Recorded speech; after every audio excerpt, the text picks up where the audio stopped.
um caso que tomou uma repercussão internacional, né? É o caso em que 2 crianças foram encontradas mortas, esquartejadas. Realmente os corpos existem, exceto as cabeças que nunca foram encontradas. De uma menina de idade aproximadamente 12, 13 anos, né? E um menino de aproximadamente 8 anos de idade. Muito emblemático na minha carreira. Foi o meu primeiro dia na delegacia de homicídios, né? Quando eu assumi a delegacia de homicídios de Novo Hamburgo, foram encontrados os corpos, né? E aí, a partir então, a gente deu início a uma investigação. A gente não tinha nada. Tinha testemunha, não sabíamos e até hoje não se sabe de onde eram as crianças. Não tem testemunha, não tem câmera de vigilância, não tem celular, não tem nada, nenhuma prova. Nós estávamos completamente no escuro, mas trabalhando diuturnamente para elucidar esse caso. E quando eu estava de férias, então, eu saí, 10 dias que eu saí de férias, o caso estava resolvido. Eu achei aquilo muito estranho, porque a gente trabalhava dia e noite naquele caso e não tinha nada. Em 10 dias, o delegado que entrou para me substituir simplesmente resolveu, entre aspas, o caso, né? Então, saiu em toda a mídia, no Brasil inteiro e também na Argentina, que as crianças tinham sido sacrificadas num ritual satânico de prosperidade. Caraca. E aí, para minha surpresa, eu estava em Foz do Iguaçu, no Paraná, e acompanhando o caso de longe, né? E aí começou a surgir testemunhas que fizeram reconhecimento, inclusive, das pessoas que teriam participado do ritual, que seriam 7 pessoas, né? O número 7 é bastante emblemático, nesse caso tudo era 7, né?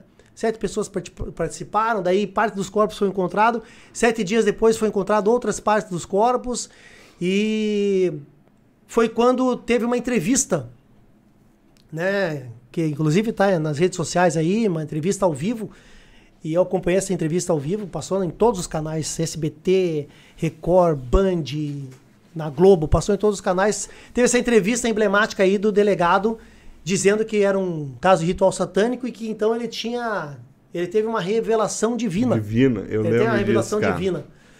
Quando os repórteres perguntaram como é que você descobriu isso, aquilo, não, tive uma revelação divina. E assim, na nossa atividade, a gente tem que saber separar, né, a religião do técnico, do jurídico, né?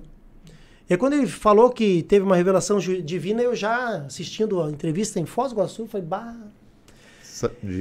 E aí ele começou a se embananar ali naquela, né? Começou a se complicar ali naquela entrevista e tal, e isso tomou uma repercussão muito grande. E eu, em Foz do Iguaçu, recebi uma ligação da chefia de polícia. Onde você tá? Eu tô em Foz do Iguaçu. Então, você, caçando tuas férias, volta imediatamente, você vai reassumir o caso. E aí eu voltei para reassumir o caso, né? Porque eu era o delegado titular, né? Era eu que era o responsável inicial pela investigação.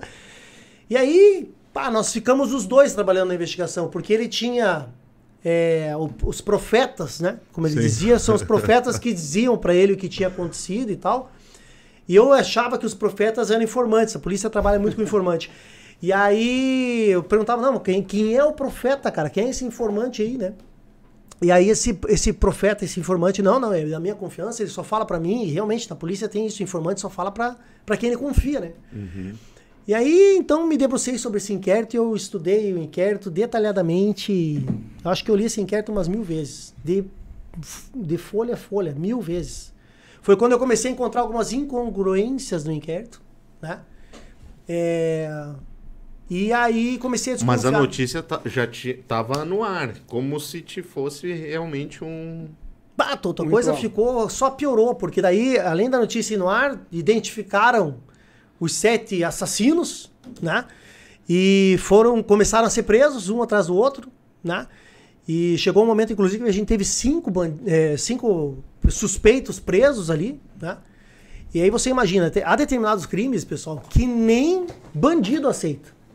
Nem bandido aceita, porque é muito bárbaro, né? Sim. Então você imaginar pegar 2 crianças, sacrificar, matar num ritual satânico de prosperidade, aí você esquartejar as crianças teriam sido estupradas, é tudo de ruim.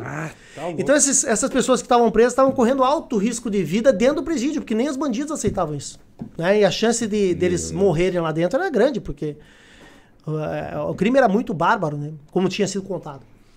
E aí comecei a desconfiar e comecei a encontrar algumas pequenas mentiras no inquérito. E como é um caso todo emblemático, todo místico, né? Qualquer mentira, ela toma uma proporção grande. Então, por exemplo, ele apresentou lá numa entrevista a capa do ritual satânico, a capa e uma máscara de um cachorro que teria sido usado no ritual, e foi dito que aquilo lá tinha sido encontrado dentro de um cofre. E aí, durante as investigações, eu descobri que não foi encontrado dentro do cofre. Eu falei, mas por que mentir um detalhe desse, né? Porque daí Não se torna mudava. muito mais místico. Guardou a capa que foi usada no ritual num cofre, Sim, guardada sim. 7 chaves. Entendi, Tudo, né? 7 de novo. Cria um corpo maior.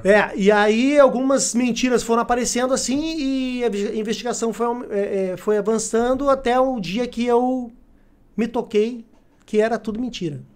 Putz. Entendeu? E já tinha Poder Judiciário decretado prisão, os caras estavam presos, testemunhas contra os caras, né? E aí começou uma luta que assim, o trabalho do delegado de polícia normalmente é prender culpado, né? E aí começou o meu trabalho, que é soltar inocente. Então eu tive que fazer toda uma investigação para comprovar a inocência. Que pressão do caramba, né? Não, pressão por quê? Porque os caras podiam morrer. E como é que ia ficar a minha consciência? Sim. Eu sabendo que o cara inocente morreu dentro do presídio e eu não consegui salvar o cara, tu entendeu? Sim, a pressão de estar duas crianças numa situação dessa, né? O que aconteceu, e do outro lado, mais inocentes, pessoas inocentes, então, presa. Somado a isso é o seguinte, o verdadeiro assassino ganhando tempo. Claro. Porque ninguém estava investigando o que realmente aconteceu. E até hoje o caso não foi solucionado, né? Até hoje não se sabe. Sim. E assim, ó... Mas isso foi uma imaginação dele, será? O que aconteceu? Depois que eu descobri que era tudo mentira, eu tinha que provar que era mentira.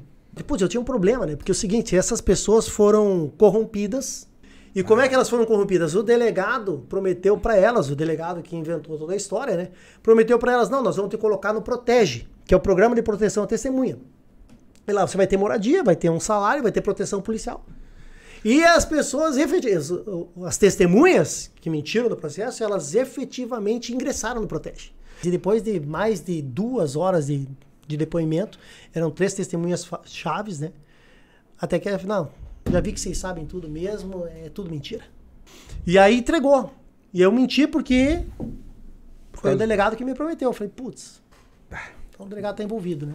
E aí, num dos mandados de busca que foi feitos na casa dele, ele foi condenado, agora está em grau de recurso no tribunal, mas já foi condenado. Foi encontrado um livro na cabeceira da cama dele, um livro que tinha ipsis literis o que era o ritual satânico. Então ele tirou isso de uma imaginação. de uma história de um livro fictício e botou num caso real, né? Mas é um absurdo, porque você prendeu 5 inocentes, podiam ter morrido. Caramba, cara. Então, assim, pra mim é emblemático, porque assim, a função do delegado, na verdade, não é prender as pessoas, né? Como eu falei ali. A nossa função é em busca da verdade. Mas normalmente a busca da verdade, ela reflete na prisão do culpado, né? Sim. E no meu caso, na busca da verdade, eu lutei para comprovar a inocência e, graças a Deus, consegui comprovar antes que uma tragédia acontecesse, deles morrerem, e conseguimos, então, libertar 5 inocentes e revogar a prisão dos outros 2 que estavam foragidos, né?